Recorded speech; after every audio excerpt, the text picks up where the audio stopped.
We will take you on a journey you will never forget. Imagine you are a soldier in World War II, right in the front lines. You will live the role with all its thrilling details, the cold mornings in the trenches, moments of boredom and fear, and the camaraderie that breaks the harshness of reality. This is not just a story. It's an experience that will change your perspective.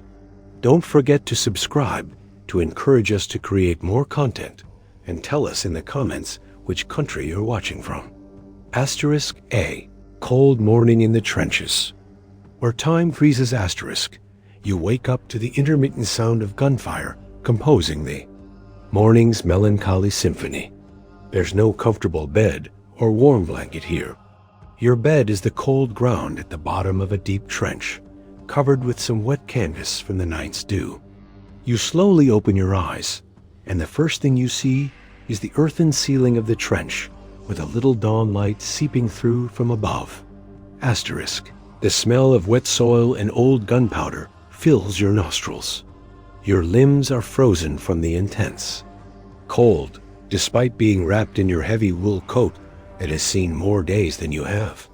You try to move quietly so as not to wake your comrade sleeping beside you, muttering unintelligible words in his dreams. *. You feel a slight poke in your back. You've been sleeping on some small stones you didn't notice in last night's darkness. You sit up and stretch your legs with difficulty, feeling numbness creeping into them. You look at your hands, rough and dirty, nails filled with mud. There's no water for washing, no mirror to see your exhausted face, not even a brush to comb. Your hair that has become dry and matted. *. All you have is a small water bottle in your pocket, and it's only for drinking. You take out a cigarette from its metal case and light it slowly with a match, enjoying its gentle flame that warms your fingers for a moment. You inhale the smoke deeply as it fills your chest with false warmth, then it rises into the cold trench air. These simple moments are all the luxury you have in this harsh place. *. The sound of stoves and the scent of bread. A ray of hope. *. Your comrade begins to wake up, groaning softly, then looks at you with sleepy eyes and says, "Good morning, brother-in-arms. Are we still alive?" *. You smile at him tiredly and reply, "As long as the sun rises, we're alive, and the war continues." This is your daily conversation. Few words, but carrying many meanings. *. Your comrade points to a small handmade stove in one corner of the trench and says, "Come on, the fire has been lit. Maybe we'll find a little warmth." You both crawl toward it with difficulty, as the space is tight and every movement must be calculated precisely. *. You find some of your comrades gathered around the stove, their hands extended to catch some of its meager heat. Their faces are tired, eyes red from lack of sleep. One of them offers you a piece of stale bread, saying, "This is what's left of the rations, brother-in-arms, before the new batch arrives. This is our breakfast." *. You take it knowing it has lasted with you for days, and that its taste has become as bitter as the taste of war. You dip it in a little water to soften it slightly before eating it slowly, as if it were the last meal of your life. You try to remember the taste of fresh bread from your home, the smell of sweets your mother used to make. *. You close your eyes for a moment and try to live in that beautiful memory, but the sound of cold wind whistling above the trench brings you back to harsh reality. Patrol activity, caution in every step. After your simple breakfast, the real day begins. The commander comes, his face bearing the same exhaustion that covers all of you, but in his eyes there's a glimmer of determination. He says in a low voice, "Morning patrol, comrades in arms. Let's make sure the enemy didn't infiltrate during the night." *. You grip your weapon, feeling the cold metal in your hand, and put your helmet on your head. You crawl out of the trench with extreme caution, like snakes slithering through grass. The ground is frozen and mined with all kinds of dangers. Every step could be the last, Asterisk, you look around and see bare trees, ground plowed by shells, and barbed wire spread like a giant spider's web. The sky is gray, and fog clings to distant trees. Hours pass as you walk slowly and carefully, your ears alert for any strange sound, your eyes searching every inch of ground. Asterisk, you feel the hidden fear creeping into your bones, but you pretend to be brave. This is how a soldier learns to live, by pretending to be strong until strength becomes part of him. You pass old corpses, remains of previous battles. You see them and feel nothing, as your eyes have become addicted to the dead. Asterisk, you think, will I be one of these someday? You quickly push the thought away, for despair has no place here. You return to the trench after a long time without major incidents. You remove your helmet and breathe with difficulty. You didn't realize you had been holding your breath throughout the entire patrol. Asterisk, you sit in a corner, lean your back against the earthen wall, and close your eyes in exhaustion. Time means nothing here. Days are alike, and each day is a struggle for survival. After the cold morning patrol, you return to your trench. The day is still long, and surprises may be behind every hill. Asterisk, trench afternoon, games of boredom, and death's humor. Asterisk, you sit in a corner of your trench, feeling exhaustion seeping into your bones. The gray air still hangs over the place, and the sound of cold wind is your only companion. There isn't much to do in these slow hours that drag themselves along. Asterisk, you take another piece of bread that has become even drier than the first and try to bite it. Your teeth nearly break from its hardness, so you whisper to yourself, this bread has become harder than enemy defenses. Asterisk, your comrade comes carrying a strangely shaped stone and says with fake seriousness, brother in arms I found. You a toy to pass the boredom. What do you say we play? Who finds the hardest stone that resembles our military commander's heart?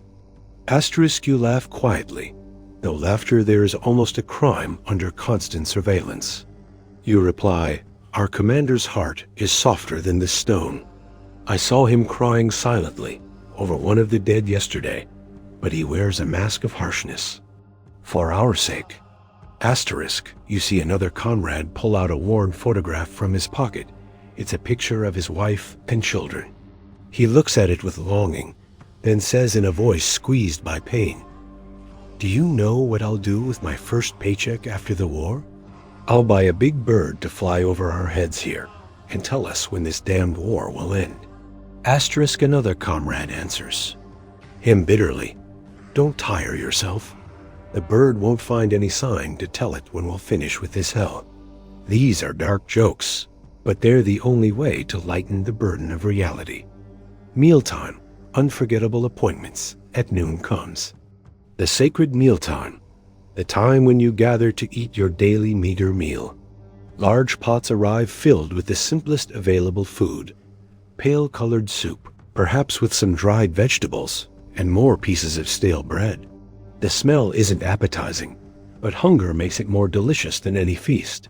Asterisk, you sit with your comrades, everyone extending their hands to take their share. There isn't much talk during eating. Everyone is focused on satisfying their hunger. One tries to lighten the tense atmosphere by saying, you know, I've started appearing with a key in my hand, searching for the hidden food pantry. They must be hiding delicious dishes from us somewhere. Asterisk, some smile bitterly, and another answers, look for the fresh bread pantry first. We've forgotten its taste. Asterisk, you eat slowly, trying to make your stomach feel full for as long as possible. You listen to the sounds of slow chewing and distant shells that remind you of your location. This meal, in all its simplicity, represents a moment of psychological rest more than a food meal. The calm before the storm, endless vigilance after lunch, cautious silence returns to the trench. Some spend their time cleaning their weapons. With utmost precision, a blocked barrel can mean death. Others write letters to their families with shaky handwriting, and few words carrying great longing got asterisk. You think about writing to your family, but you find words freezing on your tongue. What will you write to them? I'm fine. When you know these words no longer mean anything here, asterisk, you lie on your side, putting your arm under your head as a pillow. You close your eyes, trying to sleep a little, but thoughts rush through your head. You hear the voices of comrades talking quietly about their dreams after the war. One wishes to open a small candy shop. Another wishes to see the sea for the first time. You open your eyes slightly and look at the sky through the trench opening. You see a large black crow flying on the horizon. You find yourself talking to it silently. Do you see an end to this nightmare, bird? Or are you telling us about more? Corpses coming? Asterisk, you continue watching. For the calm, there isn't rest but anticipation of the coming storm. Every silence is an opportunity for the body and soul to recharge for what's to come. And what's coming will never be easy. Asterisk, evening creeps into the trench, and with it, the mood of the place changes. Time is no longer for boredom, vigilance, and preparation. Asterisk, evening sounds, whispered prayers, and stuttered wishes. Asterisk. When the sun begins to set and the gray sky turns into a canvas of sad sunset colors, the atmosphere in the trench becomes quieter, but more tense. The sounds of snipers creep from afar, as if reminding you of the enemy's presence who never sleeps. Asterisk, the cold returns to bite with greater force, and you feel it seeping into your bones. You hear your comrade muttering quietly, as he shivers from the harsh cold, saying to you, "Will we spend another night here, brother in arms?" I'm starting to feel like I'm a tree that grew from this mud, and my roots have become deeper than the trench itself. Asterisk, you smile lightly and reply, "Don't worry, at least you'll be the only tree that frost doesn't affect." Asterisk, another comrade reaches into his pocket and pulls out a small piece of chocolate covered with some dirt. He says with fake pride, "I kept this jewel for a whole week. I was waiting for the right moment to eat it." Then he looks at you seriously, "But I decided we should share it because life is too short to be stingy with chocolate." Asterisk, you all smile and take very small pieces, enjoying its sweet taste that almost makes you forget war's bitterness for a moment. You feel a little guilty because you wouldn't have thought of sharing a piece of chocolate if you had owned it. And this shows that war has changed you more than you imagined. War night, between wakefulness and ghosts of the past. When night draws its dark curtain, vision becomes difficult and mysterious sounds increase. You know this is the time when the enemy might infiltrate. You take turns standing guard, and each soldier spends long hours watching in the darkness. Asterisk, your turn comes. You crawl silently to the designated guard point and put your eye to your rifle's sight. The silence is complete, except for the sound of wind and the buzzing of night insects. You try to concentrate, but your mind begins to wander. Asterisk, you find yourself thinking about your old home, the warm bed, your mother's face as she smiles. You smell the dinner she used to prepare and hear your siblings' laughter. Suddenly, a quiet sound comes from your comrade standing next to you. He says slowly, "You know, I promised myself that if I return from this war alive, I'll open a restaurant. I'll serve only one thing, roasted potatoes. I'll make them so delicious that people will forget the taste of every morsel and stale bread they ate here." Asterisk, then he sighs deeply. "But I don't know if this is a wish or a joke." Asterisk, you reply lightly, "If we survive, I'll be your first customer, and I'll order an extra spoon of roasted bread if possible." The comrade sighs loudly, resembling a sad laugh. The cold becomes harsher, and the darkness thicker. Every sound becomes amplified, the rustling of leaves, insect sounds, and even your heartbeat. You feel your weapon, making sure there are bullets. It's your only friend in this darkness. Asterisk, you feel lonely, but you're not alone. Every soldier around you feels the same thing, and this is what makes you all brothers in war. Interrupted sleep and disturbed dreams. When your guard duty ends, you return to your sleeping place. You lie down and try to close your eyes. The cold creeps into your bones, and war sounds still echo in your ears. Sleep here isn't complete rest, but interrupted. Naps spent on high alert for any sudden attack. You might see strange, confused dreams. Perhaps you dream you're in your home kitchen, and your mother is preparing delicious food for you. Then the sound of the boiling pot turns into the sound of a shell exploding beside you, and you wake up startled. Or perhaps you dream you're running. In a vast green field with no end, the sun is warm, and there are no war sounds. Then you wake up feeling disappointed and realize it was just a dream. Every night is a struggle with darkness, fear, and cold. But there's one thing that keeps you standing: hope. A hidden hope that this war will end someday, and that you'll return to your old life, to your homeland, to your family. This hope is the only flame that doesn't extinguish in war's darkness.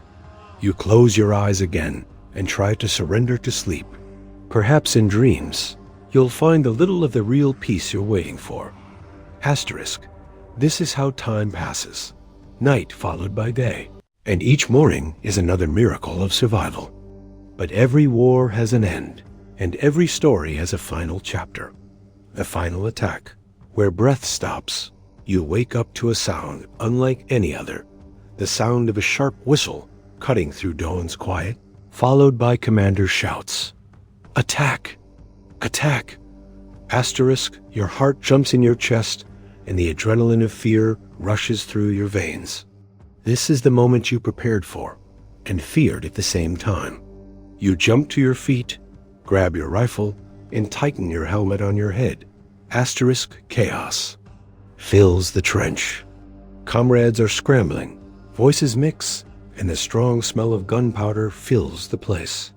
You light a cigarette quickly and take a deep breath from it, as if it were the last. Your thinking stops. There's no room for fear or hesitation now. It's time to fight.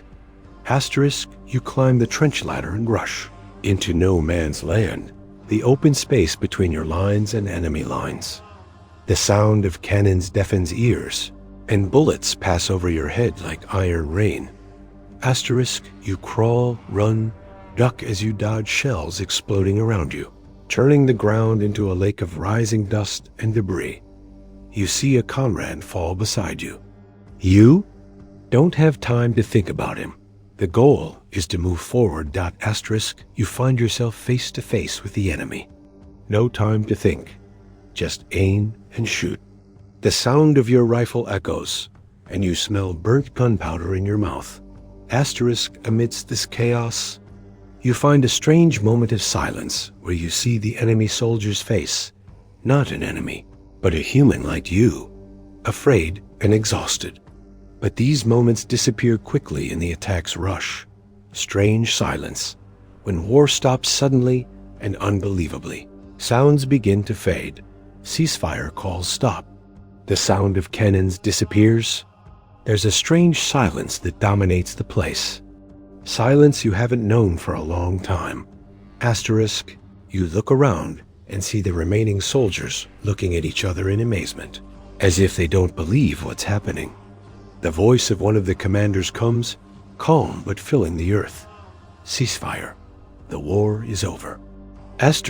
You can hardly believe your ears. Is this another of war's dark jokes? But there's real silence. No more shell sounds, no bullet volleys, just the gentle sound of wind and deep breathing sounds. You sit slowly on the dusty ground and lean your back against a small hill of dirt. You remove your helmet and feel the cold air touching your matted hair. You look at your hands stained with mud and try to believe you're still alive. Your comrade sits beside you, looking at the horizon with empty eyes. He says in a quiet voice, "It's over." Is it really over?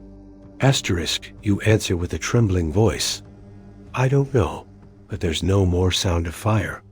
Return. Between pain and hope, the following days were strange.